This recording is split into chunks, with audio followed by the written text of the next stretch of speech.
ओम शांति। ओम शांति। ओम शांति। ओम शांति। तो आज की मुरली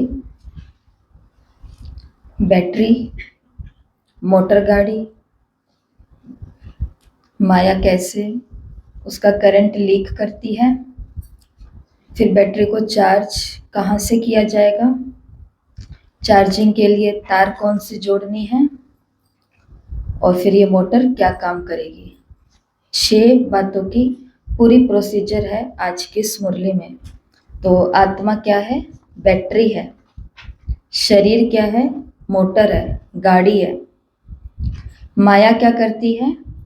इस मोटर गाड़ी की बैटरी का करंट जो है वो लीक करती है। शिव बाबा क्या है? पावर हाउस है। योग क्या है? बैटरी को शिव बाबा से जोड़ने वाली वायर है। योग वायर है। और फिर सेवा, सतत संचालन। कहते हैं ना हम सभी कि और सब कैसे चल रहा है, तो हम कहते हैं बस गाड़ी चल रही है। तो सतत संचालन उसी गाड़ी का होता है जिस गाड़ी के अंदर पेट्रोल अगर डीजल वाली है तो डीजल, बैटरी वाली है तो बैटरी अगर कुछ भी परसेंटेज के अंदर होगी तो सतत संचालन होता रहेगा। तो सेवा क्या है? चार्ज की हुई बैटरी का इस मोटर के द्वारा सदा चलते रहना। तो सुनते हैं मुरली। और मुरली का आज का स्वमान, जिसे सभी 21 बारी तो कम से कम लिखेंगे और ज़्यादा से ज़्यादा कितनी बारी भी लिख सकते हैं, स्वमान है। मैं मीठे बाप का मीठा मीठा बच्चा हूँ। मैं मीठे बाप का मीठा मीठा बच्चा हूँ। मैं मीठे बाप का मीठा मीठा बच्चा हूँ। 15 अक्टूबर 2025। बाबा ने कहा, मीठे बच्चे, आत्मा रूपी बैटरी 84 मोटरों में जाने के कारण, एक ही बैटरी है पर कितनी मोटरों में पड़ी है? 84 प्रकार की गाड़ियों के अंदर एक ही बैटरी लगी है। आत्मा रूपी बैटरी 84 मोटरों में जाने के कारण डल हो गई है। अब उसे याद की यात्रा से भरपूर करो। याद की यात्रा से भरपूर करो। प्रश्न, बाबा किन बच्चों को बहुत बहुत भाग्यशाली समझते हैं? बाबा किन बच्चों को बहुत बहुत भाग्यशाली समझते हैं? उत्तर, जिनके पास कोई झंझट नहीं है, जो निर्बंधन है। ऐसे बच्चों को बाबा कहते, तुम बहुत बहुत भाग्यशाली हो। तुम याद में रहकर अपनी बैटरी फुल चार्ज कर सकते हो। अगर योग नहीं, सिर्फ ज्ञान सुनाते तो तीर नहीं लग सकता। भले कोई कितना भी भवके से अपना अनुभव सुनाए, लेकिन खुद में ही धारणा नहीं तो दिल खाता रहेगा। ओम शांति। ओम शांति। मीठे मीठे रूहानी बच्चों प्रति रूहानी बाप समझाते हैं। रूहानी बाप का नाम क्या है? क्या नाम है रूहानी बाप का? क्या नाम है?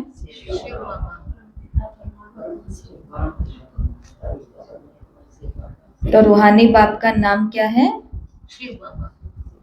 सब एक साथ बोलना जरा, रूहानी बाप का नाम क्या है?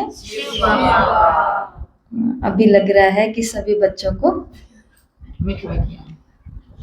बाप का नाम याद है, तो फिर बोलते क्यों नहीं है? याद है तो अब वो है भगवान, और भगवान क्या है? बेहद का बाप है।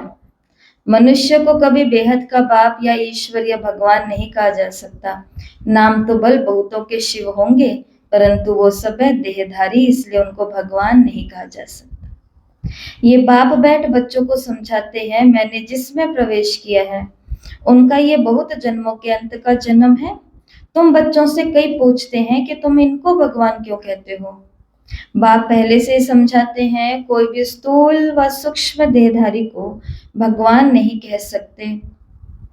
सूक्ष्म देहधारी सूक्ष्म वतनवासी ही ठहरे, उन्हों को देवता कहा जाता है। ऊंचते ऊंच है ही भगवान परम पिता, ऊंचते ऊंच उनका नाम है, उनके रहने का स्थान भी ऊंचते ऊंचा परम धाम है।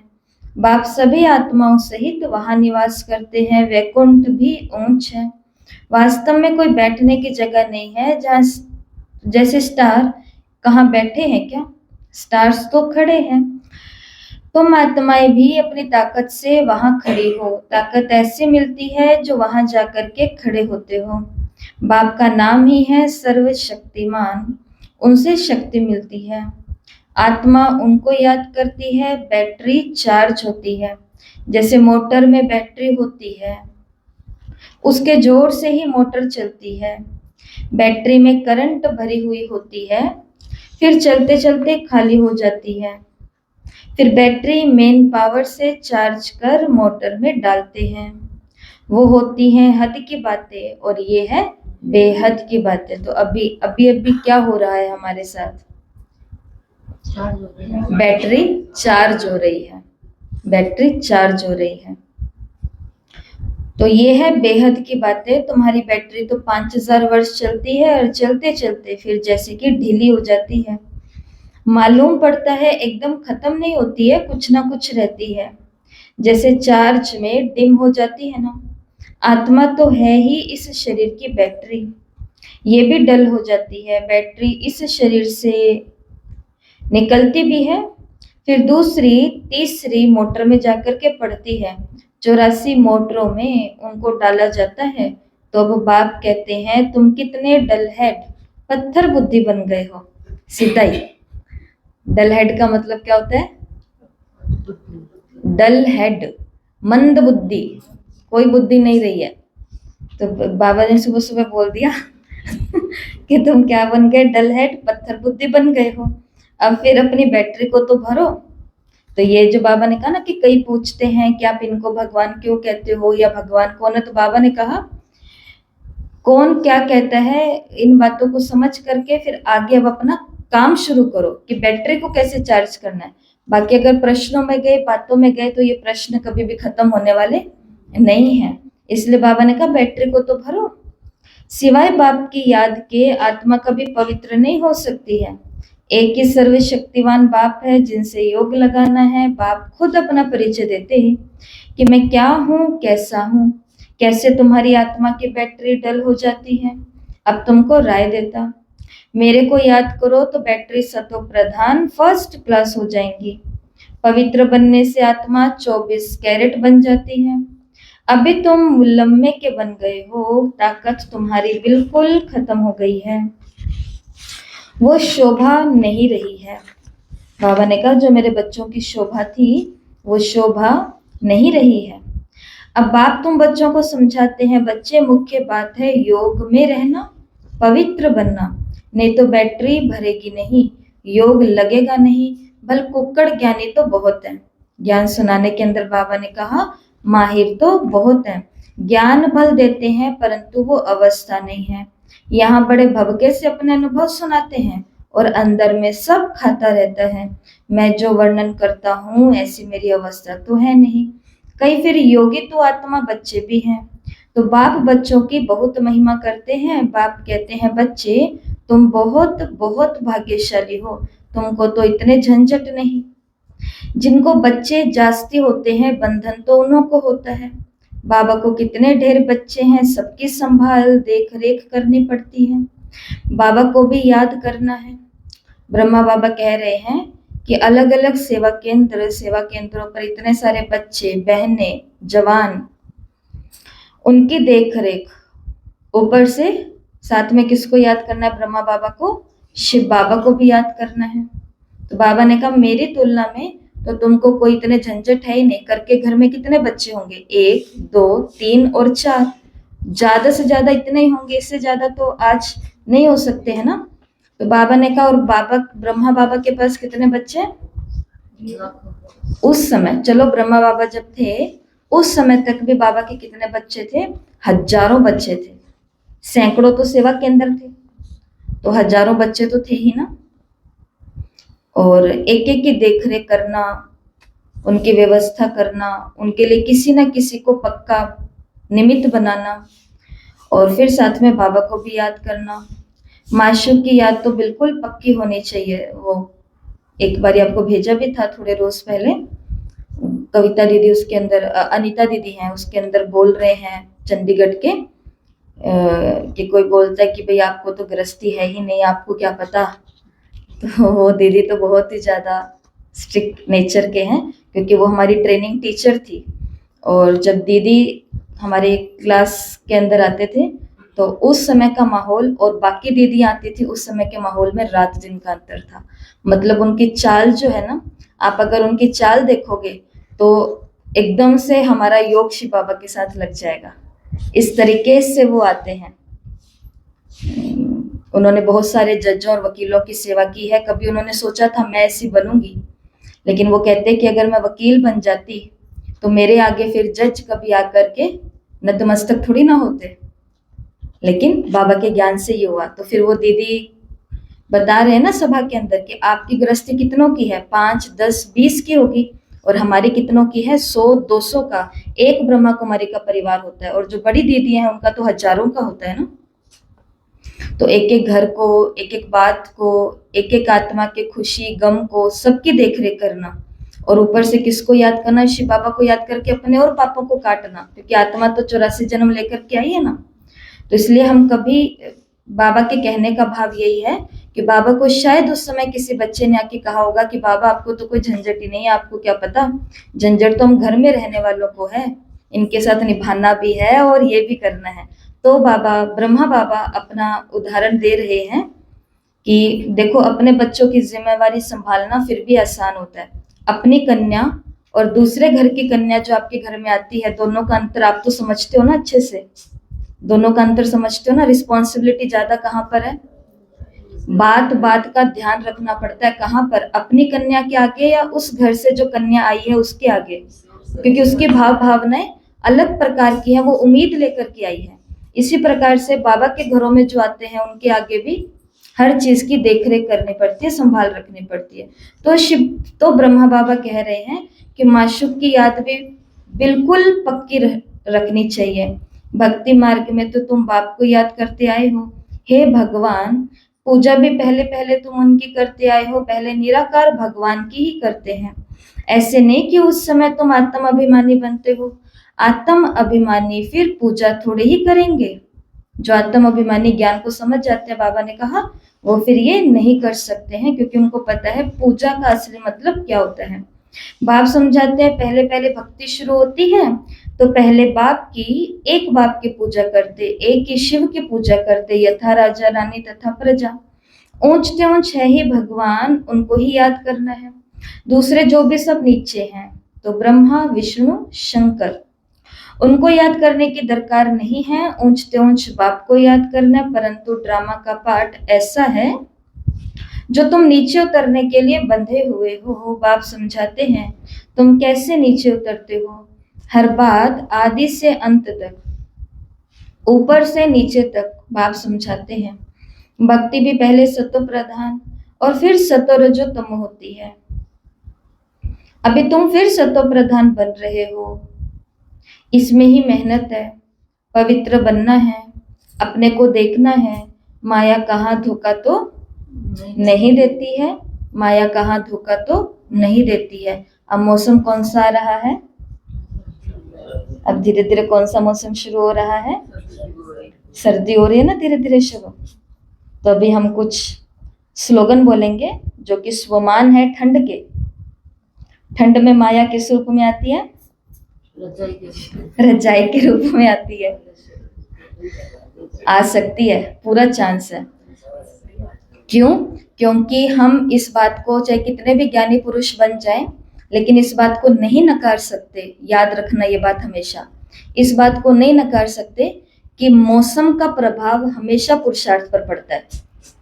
इस बात को हम आत्मा कितना भी करे नकार नहीं सकते, ये बात सार्वभौमिक सत्य है कि मौसम का प्रभाव पुरुषार्थ पर पड़ता ही पड़ता है। जिस प्रकार से वायुमंडल का प्रभाव पड़ता है, हम भी वो योगी होते हैं, जो एक शादी में जा रहे होते हैं, हम भी एक योगी होते हैं जो एक सत्संग में जा रहे होते हैं, हम भी तो होते हैं, पर प्रभाव पड़ता है। इसलिए मौसम अब शुरू होने वाला है, हो ही गया थोड़ा। तो उसमें अलग प्रकार से माया आएगी ना, आलस्य के रूप में 5 मिनट और 3 बजे उठे, 3:30 उठे, उठते उठते फिर कहा बाबा थोड़ी देर में उठते हैं, अब सीधा उठेंगे 5 बजे, और फिर उससे भी आगे कुछ हो सकता है। ये सभी के साथ हुआ, इसलिए तो बोल रहे ना। तो अभी हम बोलेंगे 7 अफर्मेशन है। वैसे ये अव्यक्त मुरली का आज का काम है, पर ये बाबा ने आज माया की बात कही कि माया कहीं धोखा ना दे। तो मुरली के अंदर तो बाबा ने माया बोले क्रिमिनल आई को, आज काम विकार को, है ना। लेकिन इस चीज को अगर हम पार कर चुके हैं तो हमारे लिए अब माया कौन बनेगी, ये मौसम बन सकती है पुरुषार्थ को ढीला कराने के लिए। तो ये 7 अफर्मेशन है हमारे पीछे बोलना। मेरा शरीर ठंड के मौसम में मजबूत और स्वस्थ रहता है। मैं ठंडी हवा में भी गर्माहट और ऊर्जा महसूस करती हूँ। मेरा शरीर खुद को हर मौसम के लिए अनुकूल बना लेता है। चौथा, मैं ठंड में भी आराम और सुकून से रहती हूँ। मैं ठंड में भी आराम और सुकून से रहती हूँ। पांचवा, मेरी त्वचा और मेरा शरीर ठंड से सुरक्षित और संरक्षित है, सेफ और प्रोटेक्टेड है। कौन? मेरे त्वचा और मेरा शरीर। छठा, मैं ठंड के मौसम को सकारात्मकता और ऊर्जा से स्वीकार करती हूँ। मैं ठंड के मौसम को सकारात्मकता और ऊर्जा से स्वीकार करती हूँ। सातवां और लास्ट अफर्मेशन है, मेरा मन और शरीर ठंडी परिस्थितियों में भी संतुलित और स्वस्थ रहते हैं। मेरा मन और शरीर ठंडी परिस्थितियों में भी संतुलित और स्वस्थ रहते हैं। तो ये आपके ग्रुप में भी आज भेज दिया जाएगा। ऐसे अफर्मेशन, ऐसे स्वमान अपने पास लिख करके हमें रखने चाहिए, क्योंकि परीक्षा की घड़ी चालू हो जाती है ना, तो उस मौसम के हिसाब से पहले सारी तैयारी करके रखो। और ये वाक्य हमारे अंदर ऊर्जा भरते हैं। और सच्ची बात यही है कि आत्मा से निकली हुई ऊर्जा ऑटोमेटिक ही शरीर के अंदर सुरक्षितपना जो है, प्रोटेक्शन है, वो स्टार्ट कर देती है अपने आप ही। तो शिव बाबा ने कहा माया कहाँ धोखा तो नहीं देती है, अपने को देखना है।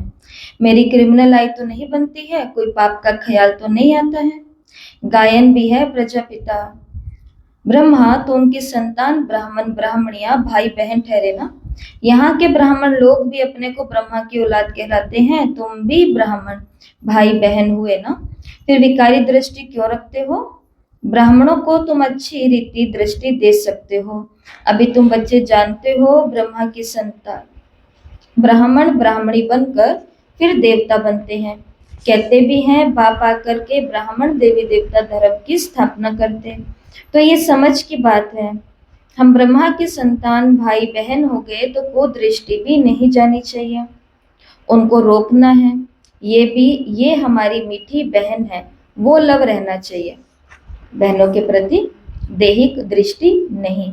जैसे ब्लड कनेक्शन में लव रहता है ना, वो बदल करके अब रूहानी बन जाए, इसमें बहुत बहुत मेहनत है भी सहज याद।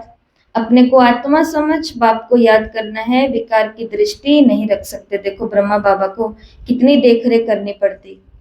जो कन्याएं बाबा के ही भरोसे आई और अपने अपने अटैची उठा करके अलग अलग शहरों में चली भी गई, तो तब बाबा बाकी ब्राह्मणों को ये बात कह रहे हैं कि इन्हों को तुम क्या समझो, ये हमारी मीठी बहन है, कमी होगी पेशी होगी जो भी है, लेकिन फिर भी दुनिया के अंदर सर्वश्रेष्ठ स्थान तो रखती है, विकारी दृष्टि तो नहीं है। तो हमें भी इनके प्रति विकारी दृष्टि नहीं रखनी। और कैसा प्यार रखना है? जैसे खून के रिश्ते के अंदर प्यार होता है। बाबा ने कहा वो प्यार रखना है। हम तो अभी शिव बाबा के बच्चे हैं, एडॉप्ट किए हुए भाई बहन हैं, हम अपने को बीके कहलाते हैं। चलन में फर्क तो रहता है ना। टीचर्स का काम है क्लास में सबसे पूछना। क्या पूछना?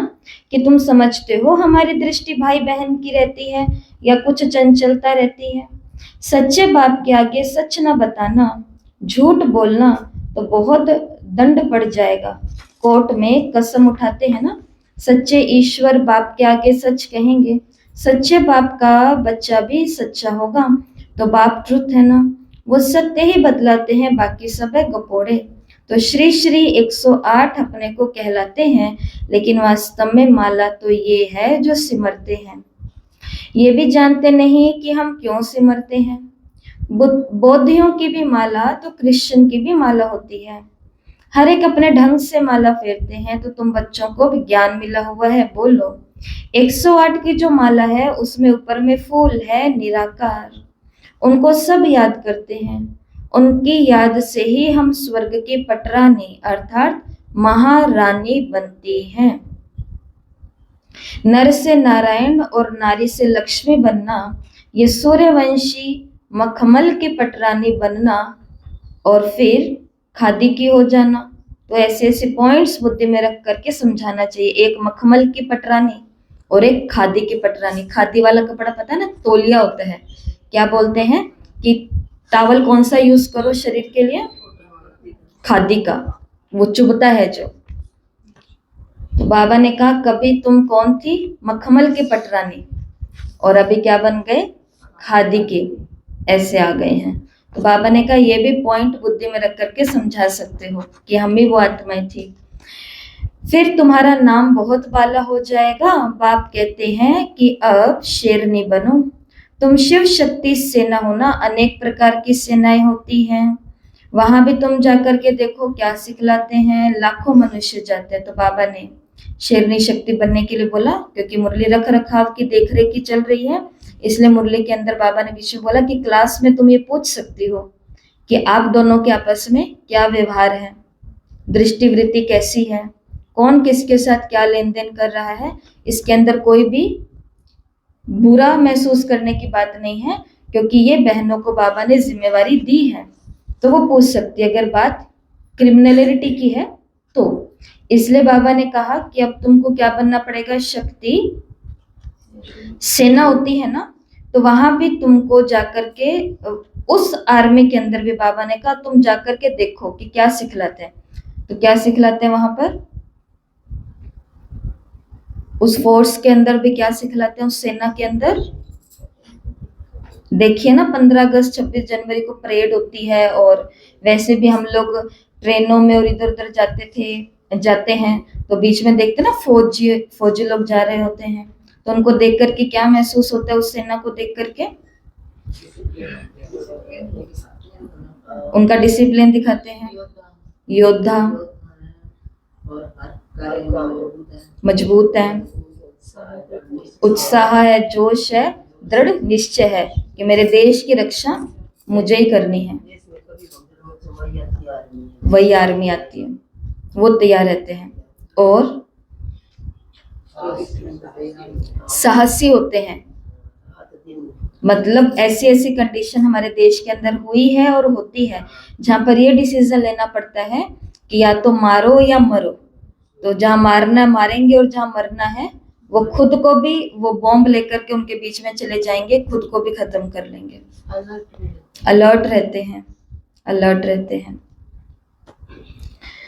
तो एक सिपाही था, तो उसको जो भी ट्रेनिंग दे रहे थे ऊपर के सिपाही, तो उन्होंने देखा कि ये कितना अलर्ट रहता है कि नींद में भी अगर दुश्मन आ जाए तो क्या ये रक्षा कर पाएगा या नहीं कर पाएगा। तो वो गहरी नींद में रात्रि के 12-1 बजे सो रहा होता है। बड़े ऑफिसर जाते हैं, ऑफिसर जाकर के उसके पास में उसकी बंदूक रखी हुई होती है। वो बंदूक को धीरे से बस उठाते, इतने धीरे से उठाते हैं क्योंकि वो भी तो ऑफिसर है, उनको भी पता है उठाने के तरीके क्या होते हैं। इस तरीके से उठाते हैं कि कुछ मालूम ना पड़े। लेकिन जैसे ही बंदूक के ऊपर हाथ जाता है, इतने में वो जो फौजी है वो अपना हाथ उस हाथ के ऊपर रख करके दबोच देता है। फिर पता चलता है कि ये तो बड़ा ऑफिसर है। तो वो क्या होते हैं? अलर्ट होते हैं। माया कहाँ से आती है किस तरीके से आती है, आ करके चली जाए वो नहीं, पहले उसको क्या कर दो, दबोच लो कि मेरे अंदर ये बुरा संकल्प आया ही क्यों। बाबा ने कहा उस सेना को भी तुम जाकर के देखो और सिखलाओ, सीखो। लाखों मनुष्य जाते हैं, बाबा ने समझाया है क्रिमिनल आए बहुत धोखा देने वाली है। अपनी अवस्था का वर्णन करना चाहिए, अनुभव सुनाना चाहिए कि हम घर में कैसे रहते हैं। रखे एक दिन ये वाला काम कि हम घर में कैसे रहते हैं। तो बाबा ने कहा ये अनुभव सभी सुनाओ। अवस्था पर, दूसरा प्रश्न, अवस्था पर क्या असर पड़ता है। डायरी रखो कितना समय इस अवस्था में घर में रहता हूँ। बाप समझाते हैं रुस्तम से माया भी रुस्तम होकर के लड़ती है। युद्ध का मैदान है ना, माया बड़ी बलवान है। माया अर्थात पांच विकार, धन संपत्ति कहा जाता है। जिसके पास जास्ती संपत्ति होती है अजामिल भी जास्ती बन जाते हैं। पैसा ज्यादा तो पाप भी ज्यादा। बाप समझाते हैं पहले पहले तुम वेश्याओं को तो बचाओ, तो वो फिर अपनी एसोसिएशन बनाएंगी, समिति बनाएंगी। हमको तो बाप से वर्षा लेना है। बाप कहते हैं मैं तुमको शिवालय का मालिक बनाने आया हूँ। ये अंतिम जन्म है। वेश्याओं को समझाना चाहिए तुम्हारे नाम के कारण भारत की इतनी आबरू गई है। अब बाप आए हैं शिवालय में ले चलने के लिए। हम श्रीमत पर आए हैं तुम्हारे पास कि हम भी ऐसे नहीं आ गए हम उठ करके, हमें भी भगवान ने श्रीमत दी है। क्या बताया उस दिन कि हर ब्रह्मा कुमारी, हर ब्रह्मा कुमार का, हर सेवाधारी का पैर सिर्फ वहीं पर ही जाएगा जहां पर सेवा होती है। जहां सेवा नहीं वहां पर पैर भी नहीं। तो इसलिए हम आपके पास आए हैं श्रीमत के आधार पर। अभी तुम विश्व के मालिक बन जाओ, भारत का नाम बाला करो हमारी तरह। हम भी बाप को याद करने से पवित्र बन रहे हैं। तुम भी ये एक जन्म छीछी काम छोड़ दो, रहम तो करना है ना। फिर तुम्हारा नाम बहुत बाला हो जाएगा। कहेंगे इनमें ऐसी क्या ताकत है जो ऐसा गंदा धंधा इन्होंने छुड़वा दिया। सबकी एसोसिएशन है, तुम अपनी एसोसिएशन बनाकर गवर्नमेंट से जो मदद लेना चाहो ले सकती हो। तो अब ऐसे छीछी जिन्होंने भारत का नाम बदनाम किया है उनकी सेवा करो। तुम्हारी भी यूनियन बहुत पक्की चाहिए। उन्हों की सेवा करने के लिए हमारी यूनियन कैसे चाहिए, बहुत पक्की चाहिए। जो 10-12 आपस में मिलकर जाएं, माताएं भी अच्छी हों, कोई नया युगल हो, बोलो हम पवित्र रहते हैं। पवित्र रहने से ही विश्व के मालिक बनते हैं, तो क्यों नहीं पवित्र बनेंगे। सारा झुंड का झुंड जाए, बड़ी नम्रता से जाकर के कहना है हम आपको परम पिता परमात्मा का पैगाम देने आए हैं। अविनाश सामने खड़ा है। बाप कहते हैं मैं सबका उद्धार करने आया हूँ। तुम भी ये एक जन्म के लिए विकार में मत जाओ। तुम समझा सकते हो हम ब्रह्मा कुमार कुमारियां अपने ही तन मन धन से सर्विस करती हैं। हम भीख तो मांगती नहीं है, ईश्वर के बच्चे हैं। ऐसे ऐसे प्लान्स बनाओ, ऐसे नहीं कि तुम मदद नहीं कर सकते हो। ऐसा काम करो जिसमें वाह वाह हो। हजारों मदद देने के लिए निकल आएंगे। मदद देने के लिए कब निकल करके आएंगे, जब पहले हम उनको आध्यात्मिकता की मदद करेंगे, उस कीचड़ से बाहर निकलने की मदद करेंगे, तो क्यों नहीं मदद करेंगे। बाबा ने कहा हजारों निकल करके आ जाएंगे। ये अपना संगठन बनाओ, मुख्य मुख्य को चुनो और सेमिनार करो। बच्चों को संभालने वाले तो बहुत निकल सकते हैं, तुम ईश्वरीय सर्विस में लग जाओ। छोटे बच्चे की बात बाबा कर रहे हैं। ऐसी फराक दिली होनी चाहिए जो झट सर्विस पर निकल पड़े। एक तरफ ये सर्विस और दूसरी बात गीता की। इन बातों को मिलाकर के उठाओ। तुम पढ़ते ही हो ये लक्ष्मी नारायण बनने के लिए, तो यहाँ तुम बच्चों को आपस में मतभेद में नहीं रहना चाहिए। अगर कोई बात बाप से छिपाते हो, सच नहीं बताते हो, तो अपना ही नुकसान करते हो और 100 गुना पाप चढ़ जाता है।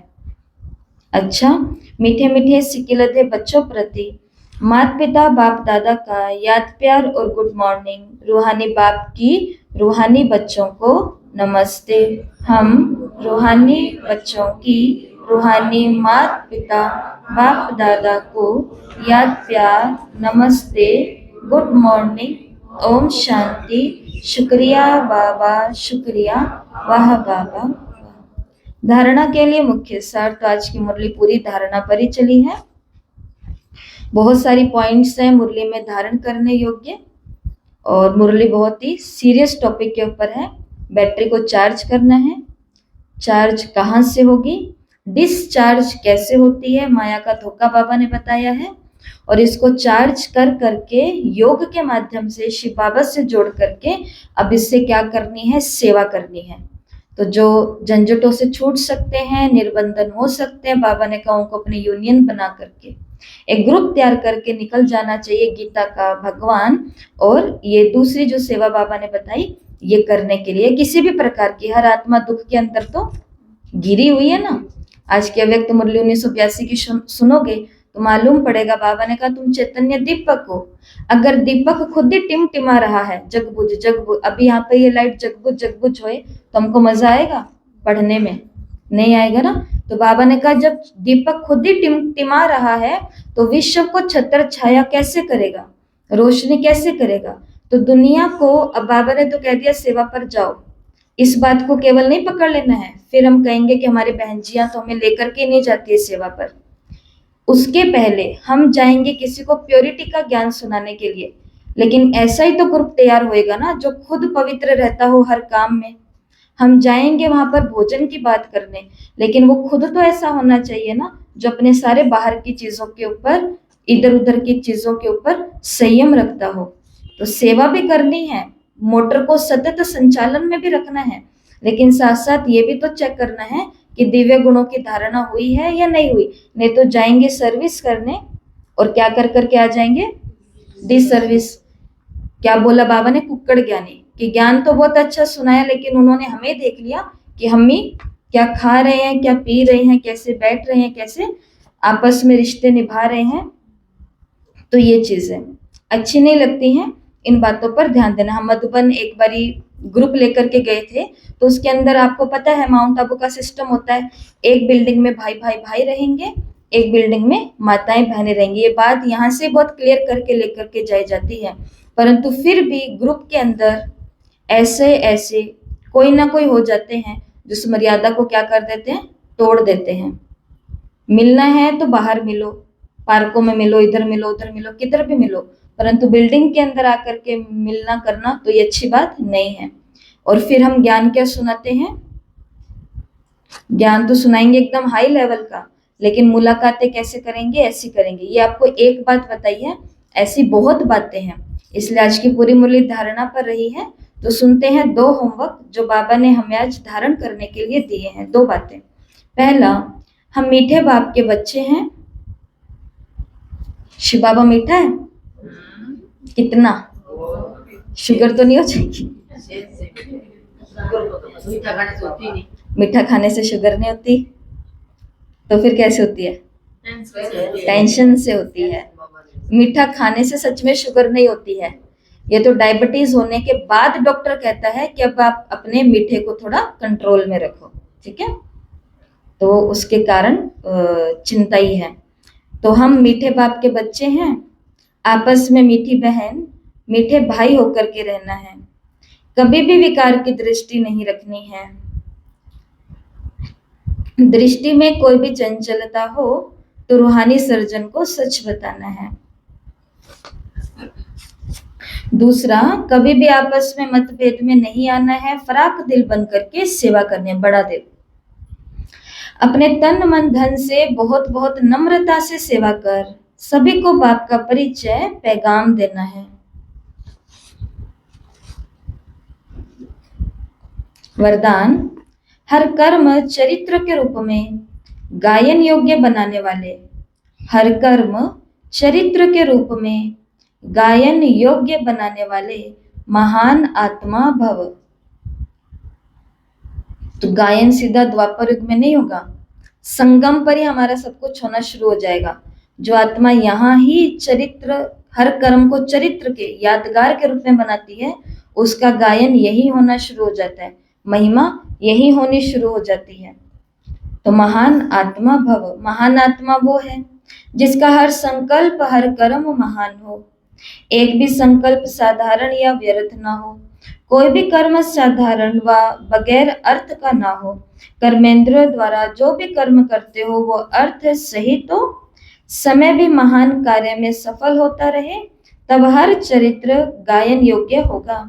महान आत्माओं का ही यादगार हर्षित मूर्त, आकर्षण मूर्त और अव्यक्त मूर्त के रूप में है। स्लोगन: मान की इच्छा छोड़ स्वमान में टिक जाओ।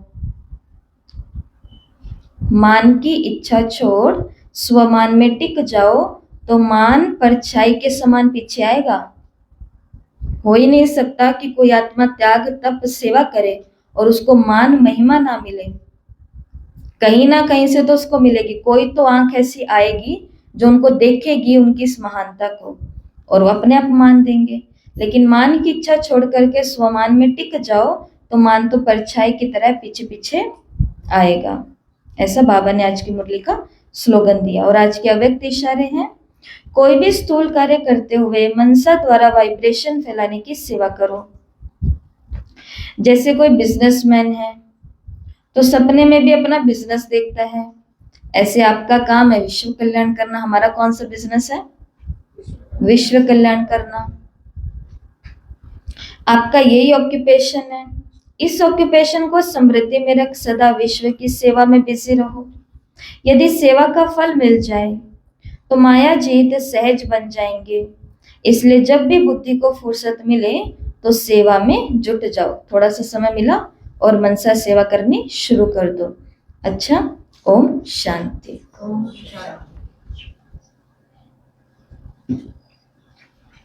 स्टॉप कर दो।